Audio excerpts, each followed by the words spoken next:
first thing I noticed was the mud under my fingernails. Dark, stubborn, the kind that doesn't come out even with acetone.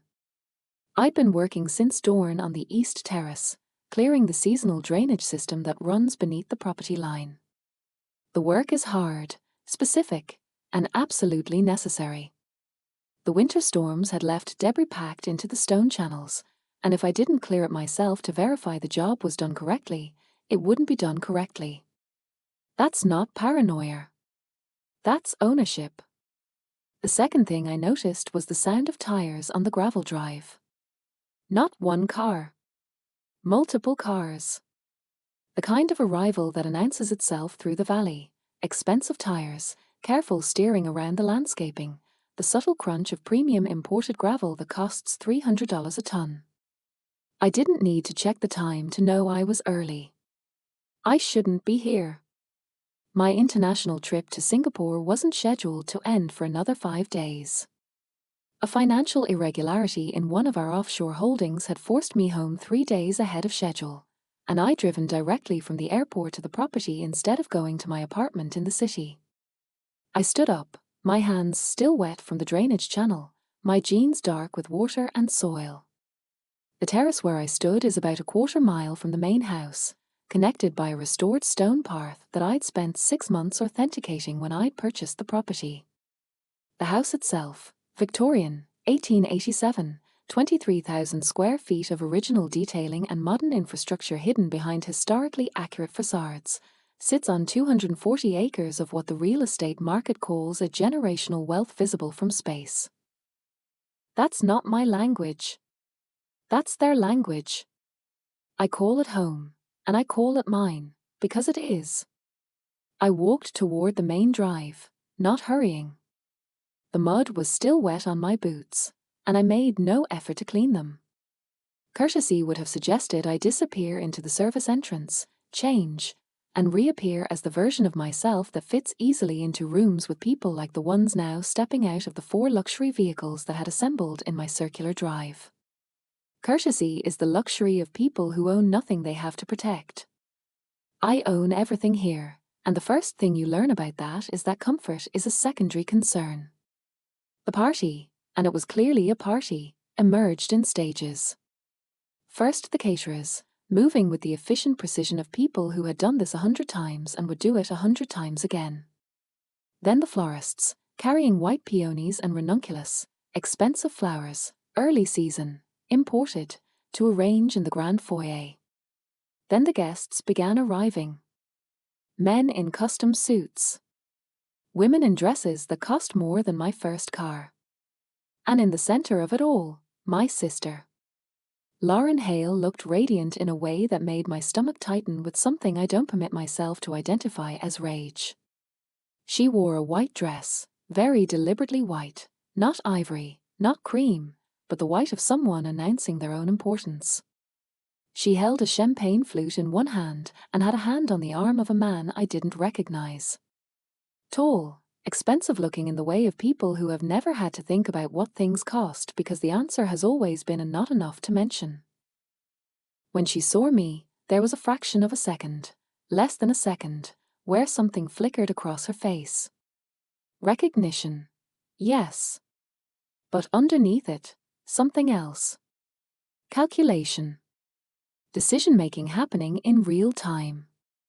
"There you are," she called out to me, her voice pitched to carry across the distance. She turned to the man on her arm, her smile perfect and terrible. "This is our head groundskeeper. She's absolutely essential to keeping the property in this condition. Isn't the landscape just pristine?" The wordy hour landed like a precise blow. I noted it. I noted it with the same clarity I note everything else. "Actually," I said, walking closer, my mud-covered boots leaving deliberate prints on the marble threshold of the foyer, marble that I had shipped from Italy at considerable expense. I'm Victoria Hartman. I own the property. You must be one of the guests." I directed this at the man on Lauren's arm. Not at Lauren. "Welcome." The silence that followed was the kind of silence you get when the ambient noise of the world seems to stop operating. The caterers froze mid-arrangement. The florists held their peonies motionless. Even the wind seemed to pause. Lauren laughed. It was a real laugh, practiced and convincing. "Oh my God, Victoria, you're hilarious." "Yes, this is my sister.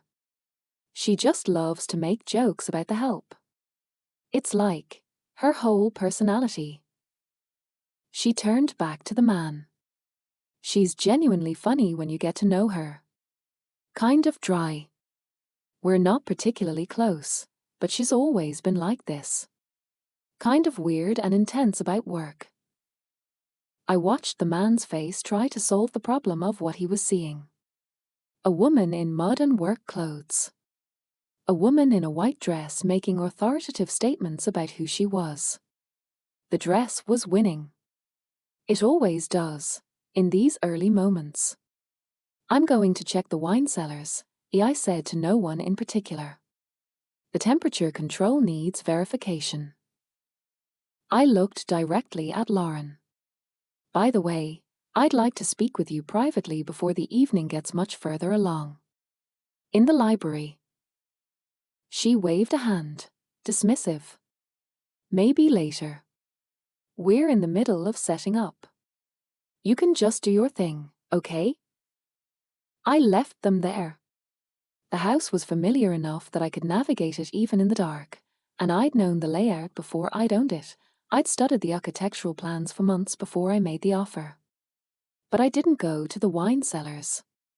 Instead, I went to the security office, a small room off the main kitchen that looks like nothing from the outside but contains 9 separate camera feeds that cover every inch of the property, interior and exterior.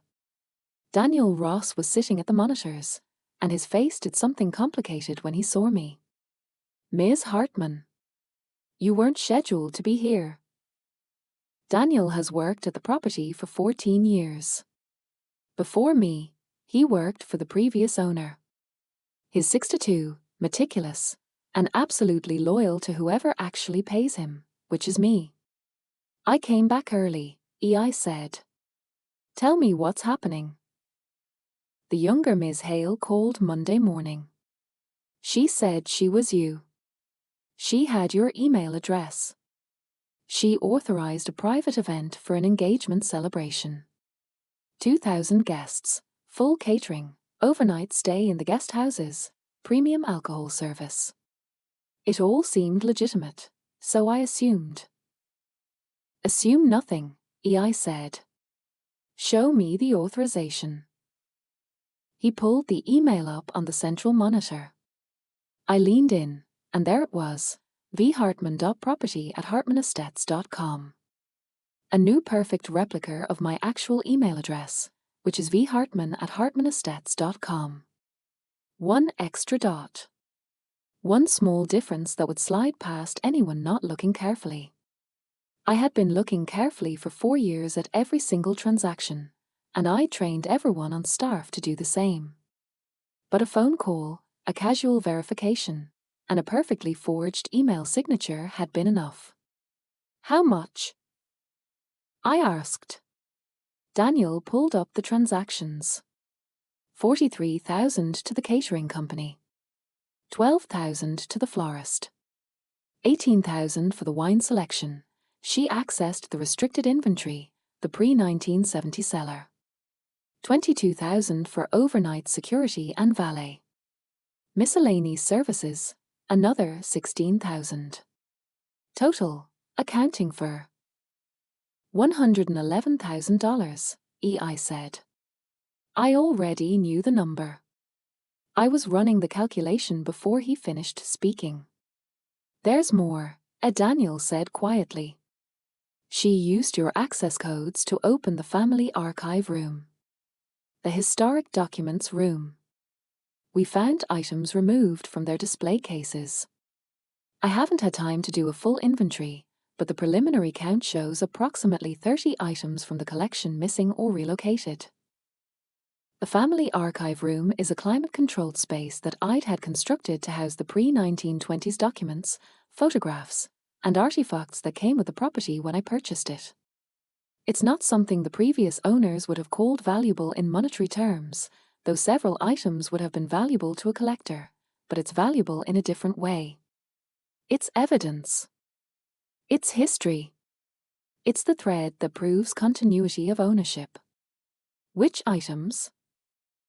I asked. Daniel clicked through a detailed inventory. Several original letters from the property's founder. A collection of photography from the 1890s. What appears to be the marriage certificate and correspondence between the original property owner and her husband. And this, he zoomed in on an image. A 1903 title deed, hand-signed, in excellent condition. I was quiet for a moment. The deed was potentially crucial. It was the kind of item that appears in very specific circumstances, when someone is trying to establish ownership, trying to prove something, trying to construct a narrative. Is she still here? I asked. Yes. In the main event space. They're about halfway through the reception. Daniel, I need to know, who knew about this besides Lauren? He hesitated. Your mother called Tuesday morning. She mentioned that Lauren had told her about the party, and she wanted to know if you'd authorized it. I told her that you had, based on the email I'd received.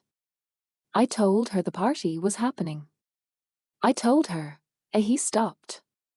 I didn't verify the email with you because the authorization seemed to come from you. Of course it did, I said. That was the point. My mother, did she say she was coming? She's here. She arrived this afternoon with your father. They're in the main event space now. I felt something settle in my chest, a kind of cold clarity that I've learned to recognize.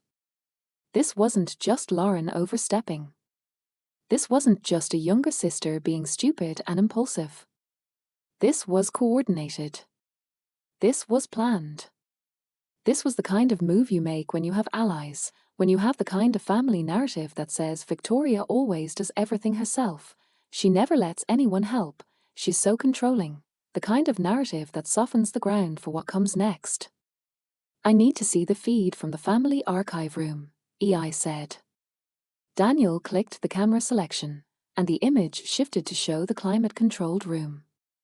The footage was time-stamped. I watched it play, Lauren entering Monday afternoon, using the access code I'd never changed from the previous owner's system because the code itself is part of the historical record. She moved through the cases with clear purpose, selecting items, removing them carefully. She held the 1903 deed up to the light for several seconds, studying it. Then she placed it in a protective sleeve and carried it out of the frame. Where did she take it? I asked. Back to the main house. There's no camera in the private residence hallways, for privacy reasons. But she came back here 23 minutes later, alone. And the items haven't been returned? No. I checked the cases this morning. Everything's still missing. I looked at the monitor where Lauren was visible through the window of the main event space, holding the arm of her fiancé, surrounded by people in expensive clothes, beneath a chandelier I'd bought at auction in London, in a room I'd spent $300,000 restoring to its original period accuracy. Daniel, I want you to do something for me. I want you to compile a complete report, every transaction, every authorization, every camera timestamp, every discrepancy between Lauren's claimed authorization and the actual chain of command. I want you to document it like you're building a case. Can you do that? Yes. It will take about 2 hours. Do it tonight. And Daniel? Don't tell anyone I'm home. Not anyone.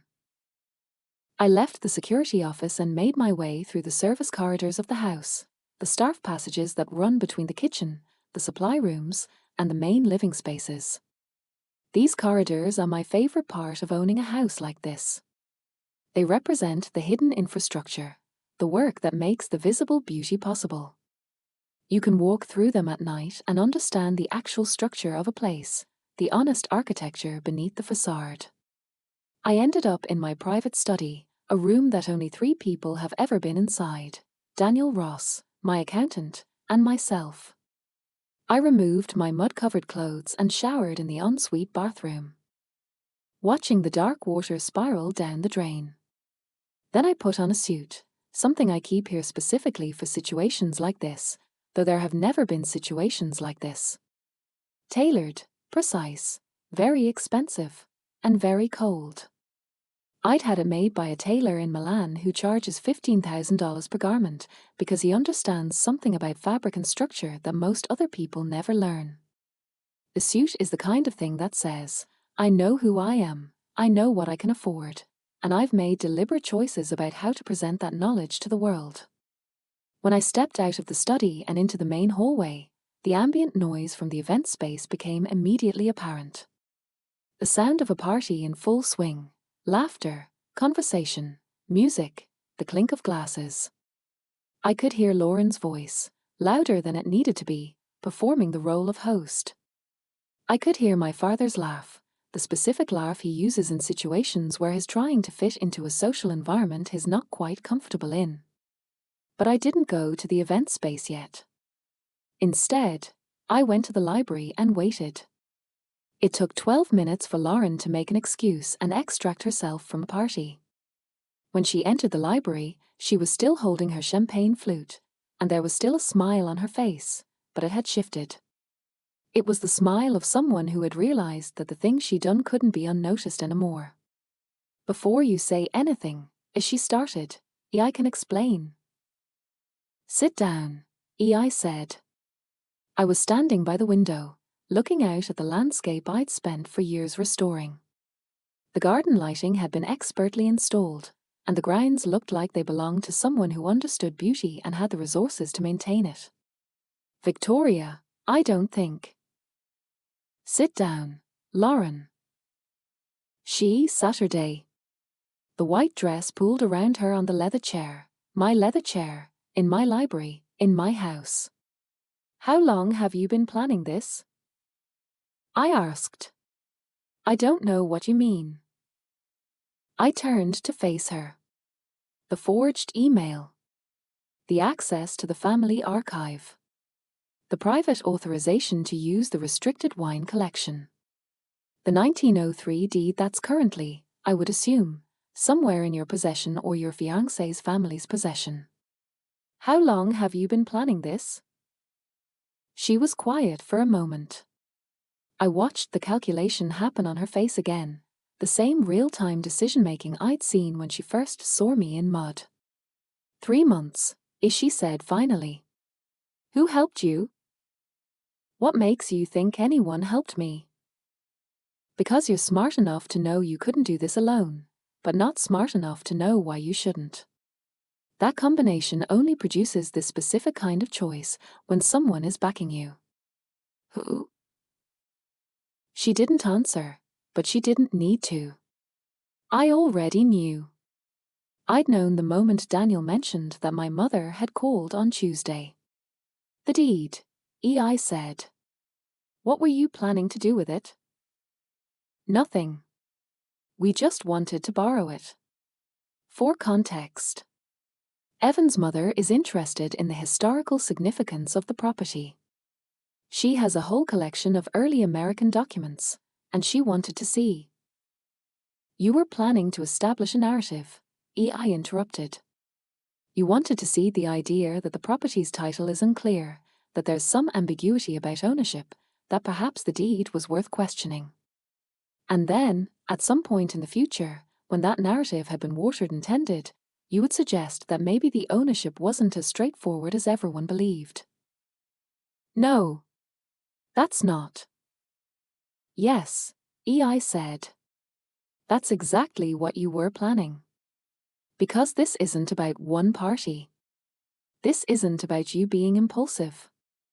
This is about you learning that you're in love with a man whose family is very wealthy, but not wealthy enough to be satisfied with what they have. It's about you learning that they're the kind of people who see property like mine and calculate what they could do with it. It's about you being willing to commit fraud, theft, and conspiracy because you believe that loyalty to a man you've known for 2 years matters more than honesty toward a sister and a legacy and a lifetime of work. She was crying now. Silently, the tears destroying her makeup without her seeming to notice. Evan loves me. I'm sure he does, I said. But he loves his family more, and his family loves property that isn't theirs more than anything. And now you're complicit in that. Do you understand what you've done? I'm your sister. Yes, I said. Which makes every single choice you've made today even more calculated. Because if you were just someone off the street, this would be simple fraud. But your family, which means that what you've done is a specific kind of betrayal. You've taken knowledge you have access to, about the layout of this place, about the security systems, about the legal structure of my ownership, and you've used it against me. And you did it so smoothly, so convincingly, that you almost got away with it. What are you going to do? She asked. I looked at her for a long moment. She was 28 years old, wearing a white dress in my library, crying in a way that suggested she'd never had to face genuine consequences before. She was also a person who had committed multiple felonies and was showing no actual remorse, only fear of what might happen next. I'm going to let the party continue, I said. I'm going to go back upstairs. I'm going to change into something more appropriate. And then I'm going to come back down and join the reception. And when the time is right, after everyone has had enough to drink, after the cameras have captured enough evidence, after people have heard your promises about what this property is and what role you play in its future, then I'm going to end this. Victoria, please. Please don't do this. Do what? Tell the truth. Just take it out of my trust. Just tell me how much money I need to pay you, and I'll find a way. This isn't about money, I said. Money is almost never about money, Lauren. It's about the principle. It's about what you did and why you did it, and the fact that you thought you could get away with it because you believed that I would choose family over accuracy. You were wrong about that. I will always choose accuracy. Always. That's not a flaw in my character. That's the foundation of it. I walked to the door and paused. When you go back to the party, you're going to act like nothing is wrong. You're going to smile and dance and accept congratulations. Because if you don't, if you show any sign of distress, you're going to damage your fiancé's reputation, and you're going to make this situation much worse. So you're going to be brave, Lauren. You're going to pretend everything is fine. And you're going to accept that this is the moment your life changed direction. I left her there and went upstairs to my bedroom, the master suite on the 3rd floor that has a view of the entire property, east to west. The room is done in neutral colors, very spare, very clean. There are no photographs on the walls, no personal memorabilia, nothing that suggests the interior life of the person who sleeps here. That's deliberate. The room is designed to support sleep and clarity, not nostalgia. I stood at the window for 4 to 5 minutes, watching the party unfold below. I could see the main tent that had been erected in the garden, the tables arranged in careful rows, the string lights that someone had wound through the trees. I could see Lauren dancing with her fiancé, and I could see the moment when she glanced up at my window and realized that I was watching her. She stiffened slightly, then recovered. The performance continued. My phone buzzed. A message from Daniel. Compilation report complete. Stored in secure file. Ready for delivery or legal proceeding as directed. I didn't respond. I simply noted that it was done, that the documentation was in place, that I had exactly what I needed. Then I changed into a second suit, this one a dark charcoal, very sharp, the kind of thing that makes people instinctively straighten when they see you. I applied makeup with the same precision I apply to everything else, just enough to present polished, not enough to suggest that presentation matters more than substance. Then I went downstairs. The moment I entered the event space, the room didn't go silent. That would be too obvious. Too dramatic. Instead, something more subtle happened. People's attention adjusted, like light shifting through clouds. I moved through the crowd without acknowledging anyone specifically, making my way toward the center of the tent where a raised platform had been arranged for the couple. And standing to the side of that platform, watching the proceedings with an expression of perfect control, was Margaret Caldwell, Evan's mother. I'd never met her before, but I recognized her immediately. She had the kind of face that appears on the cover of financial magazines, alongside articles about women in private equity who have never made a wrong decision. She was in her early 60s, wearing a dress that probably cost more than a car, with jewelry that was so understated that only very rich people would recognize it as extraordinarily valuable. When she saw me, her expression didn't change, but her eyes sharpened. I positioned myself near the refreshment table and watched Margaret watch me. It took about 30 seconds for her to excuse herself from her conversation and move in my direction. "You must be the sister," she said. It wasn't a question. "Victoria Hartman," I said. "I own this property." There was a pause. Very brief, but long enough for her to recalibrate. "Margaret Caldwell. I'm Evan's mother." She extended her hand, and I shook it. Her grip was firm and her skin was dry. "I understand there's been some confusion about who authorized this event." "There's no confusion," I said. "The event was authorized by someone using a forged email address and stolen access codes. The authorization was fraudulent. The expenditures are in violation of state law, and the removal of items from my private collection constitutes theft. I'm currently compiling documentation for potential legal proceedings." Margaret didn't flinch. Instead, a smile appeared at the corner of her mouth, very slight, but definitely a smile. "How much?" she asked. $111,000 in direct expenses, plus the estimated value of the stolen items, plus legal fees, plus the cost of replacing the security protocols that were compromised. "Call it $200,000, Margaret said. "I'll wire it to you tomorrow morning. And I'll personally see to it that your items are returned and that the security situation is remediated. But we're not going to involve law enforcement." "And why would I agree to that?" I asked. "Because if you don't, your sister becomes a felon. Your parents become accessories after the fact because they actively helped her plan this. Your family becomes a tragedy that appears in the newspapers and the legal databases forever. And my son loses the woman he loves because she's in prison. Whereas if you accept the resolution I'm offering, you get your money back, your items back, and your reputation intact. You also get the satisfaction of knowing that your sister has been held accountable in a very specific way that's much worse than anything the legal system could offer." I was quiet for a moment. Margaret waited, and I could see that she'd done this before, negotiated complicated situations, held two truths in mind simultaneously, understood that sometimes the most elegant solution is the one that doesn't show up in any official record. $250,000, I said.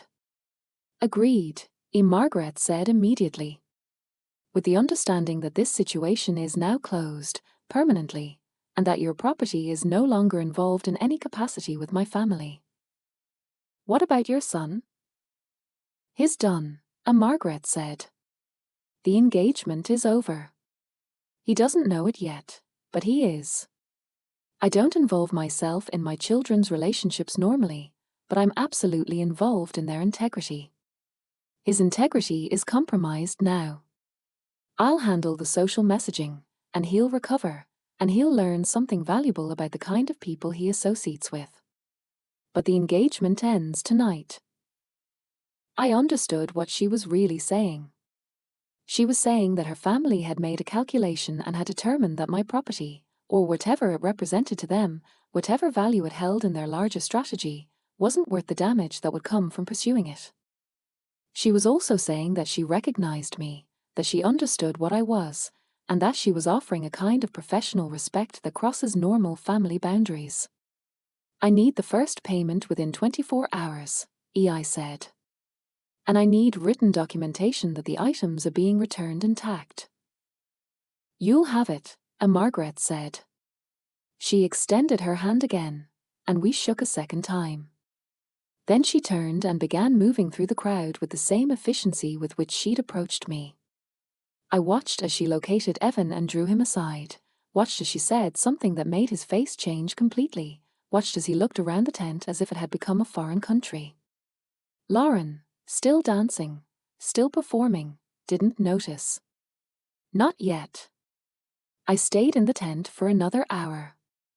I watched people drink wine, the expensive wine, the 1970s and earlier collection that I'd spent for years assembling, and I watched the social machinery continue running even as I began to understand that something had shifted beneath the surface. The party continued because parties often do, even after something fundamental has changed. The music kept playing. The servers kept circulating. The conversations kept happening. But there was a fracture now, a hairline crack in the evening that would eventually split everything apart. When I finally left, I didn't go directly to my room. Instead, I went back to the security office, where Daniel was waiting. He stood when he saw me. It's handled, EI said. The situation is resolved. Do you want me to file anything with? No, EI said. I want you to delete the security footage from the archive room and the footage of Lauren's arrival. Delete the email correspondence. Delete the transaction records. Delete everything related to this incident. Daniel's expression didn't change. Of course. And Daniel? Thank you. For being thorough. For documenting everything. You paid me to be thorough, he said simply. I know. That's what I'm thanking you for. I went to bed around 3 in the morning, and I slept without dreaming. When I woke at 6, the property was quiet in the way that only very early mornings are quiet, the kind of silence that comes before the world understands that it's supposed to be awake. I went to the window of my bedroom and looked out at the grounds. The party had been cleaned up with impressive efficiency. The tent was gone. The string lights had been taken down. The property looked exactly as it had before Lauren arrived, before the white dress, before the lie. The wire transfer from Margaret Caldwell came at 8:47 a.m. The documentation indicating that the items had been returned and placed in secure storage came at 9:15 a.m. By 9:30 a.m., I had confirmation from Daniel that the security footage had been permanently deleted and that the digital trail had been comprehensively erased. By 10 a.m., Lauren had sent me a text message asking if we could talk. I didn't respond. There was nothing left to say to her. The situation had been resolved not through confrontation, but through understanding, my understanding of her, her understanding of what she'd done, and our mutual understanding that the relationship between us had been fundamentally altered in a way that couldn't be repaired or rebuilt.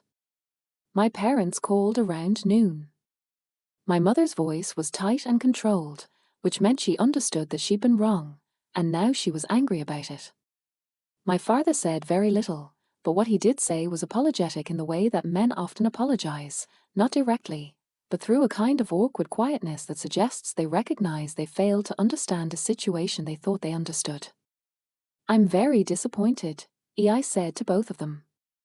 I'm disappointed that you were willing to help your daughter commit fraud. I'm disappointed that you taught her that this was acceptable. And I'm disappointed that I have to tell you that you're not welcome at this property anymore. Victoria, That's not, and my mother started. It's permanent, I said. I'm sorry, but it's permanent. You can contact me through my attorney if you need anything, but this property is off limits to both of you. I hope you understand. I hung up before she could respond. Then I blocked their numbers. The weeks that followed were strange in a way that I've never experienced before. Strange because normally my life is characterized by clarity, by knowing exactly what needs to be done and doing it with precision. But now, I knew what I'd done and why I'd done it, and I still felt something that I didn't want to identify as uncertainty. I didn't hear from Lauren directly. I heard about her through the inevitable channels that carry information in families and social circles. I heard that she'd moved to New York. I heard that the engagement had ended. I heard that Evan was traveling in Europe for several months. I heard that Margaret Caldwell had promoted herself to Evan's personal advisor, and that she was now involved in every major decision he made. And I heard, through a very specific chain of connection, that Lauren had understood the terms of what had happened, that Margaret had made it clear that she was being watched, monitored, and controlled in a way that was designed to be permanent. I heard that she lived in an apartment that Margaret owned, that her trust fund had been restricted so that she could only access it through Margaret's approval, that her life had become a kind of gilded prison where every choice was compromised by the knowledge that she betrayed me, and that betrayal had consequences that extended far beyond what I'd done. The property thrived in the months that followed. Partly because the crisis that had brought me home early had been resolved in my absence, turned out the offshore financial issue was simply a matter of someone inputting numbers incorrectly, and once it was fixed, the situation stabilized immediately. Partly because I'd already been planning several business expansions that I'd put on hold for the international trip, and now I was able to accelerate those plans. And partly because I discovered something in going through the archived documents after they were returned, a detail about the original property deed that suggested there were some very valuable historical claims that could be leveraged for both financial gain and architectural preservation purposes. 6 months after the party, I stood in the wine cellar and examined the bottles that had been consumed that night. There was a small notch in my mental inventory, a gap where they'd been. I'd replaced them with similar bottles, but I knew which ones were missing. I would always know. The truth is, I could have done worse. I could have involved the police, destroyed Lauren's future, ensured that she would never recover from this. Margaret Caldwell had understood that I had that power and had respected me for choosing not to exercise it. That respect was worth something, though I wasn't sure what. Or maybe the truth is even simpler than that. I'm someone who was built to be in control of things, to understand systems and how they operate, to recognize when something is being used improperly and to make sure that whoever did the using understands that there are consequences. Lauren had used me, had used my property, had used the family relationship that should have been sacred. She'd done it deliberately and with planning and with the help of people who should have known better. And she'd learned something from it. I learned something too. I learned that power isn't something you use. Power is something you have, and you present it clearly, and you let other people make their choices based on that knowledge. You don't need to destroy anyone. You just need to let them understand that you're capable of it, and that you're choosing not to, for now, and that they should be very careful about what they do next. The property is beautiful in the summer. The gardens reach their peak.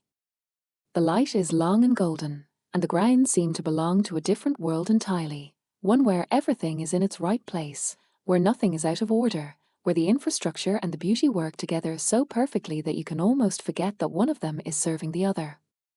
I walk the property most mornings now, not out of necessity.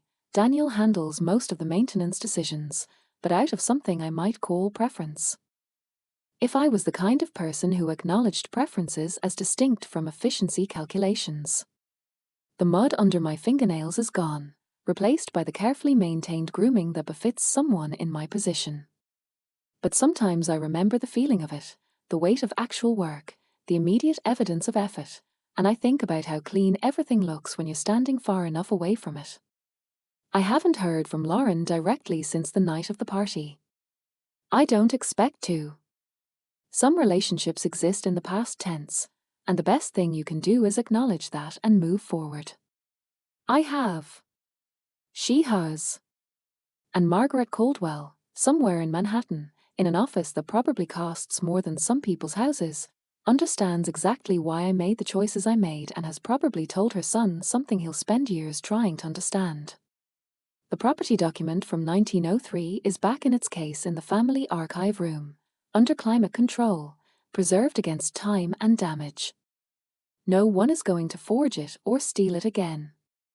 Not because I'm more vigilant now, I was already as vigilant as it's possible to be, but because everyone who might have tried understands that I'm the kind of person who deals with that kind of thing not with fury but with a kind of elegant, permanent resolution. That's what they call me now, the ones who know, the Ice Woman. Not because I'm cold, but because I understand that some things need to be handled with precision, and that precision looks like ice when you're close enough to it. It looks like something that won't melt, won't shift, won't compromise. I wear that name like I wear my suits. Deliberately. With the knowledge that it means something specific, and that it's useful for people to understand exactly what they're dealing with when they're dealing with me. The property continues. The business continues. The restoration continues. The ownership is clear, absolute, and undisputed. And somewhere in New York, my sister learns every day what it means to have made the choice she made, and to have discovered too late that there were people in the world who don't forgive, don't forget, and don't require the legal system to make sure consequences are served. That's power. Not the kind that appears in courtrooms or newspapers. The kind that lives quietly in the infrastructure, in the documentation, in the understanding between two women who recognized each other across a tent full of people and understood, without needing to say it, exactly what had just happened. One of us had blinked. One of us had forced the other to recalculate. And only one of us walked away with everything intact. I'm standing on the East Terrace now, where I was that afternoon when the first car arrived, and I'm looking at the landscape that I own completely and that I'll continue to own, and that will outlast everyone who ever tried to take it from me. The drainage system I was clearing that day works perfectly now. I can hear the water moving through the channels beneath the stone, going exactly where it's supposed to go, following the course that was laid out almost a century ago. The work continues. The precision continues. The property stands, beautiful and cold and completely, absolutely mine. And somewhere, Margaret Caldwell is thinking about how she doesn't often get to meet women like me, and she's probably telling someone about it, and that someone is probably understanding something about the nature of real power that they've never quite grasped before. That's the ending too. Not the ending of Lauren's story. Her ending is still being written, still unfolding every single day in that apartment that isn't hers, in that life that's being lived under constant observation. But the ending of mine, which is actually the beginning. The beginning of the version of myself that knows now that she can face down anyone, that she can make the hard choices, that she can hold the line even when it costs her something she might have wanted. The version that was already ice. The version that simply had to be tested to understand exactly how hard the frost ran.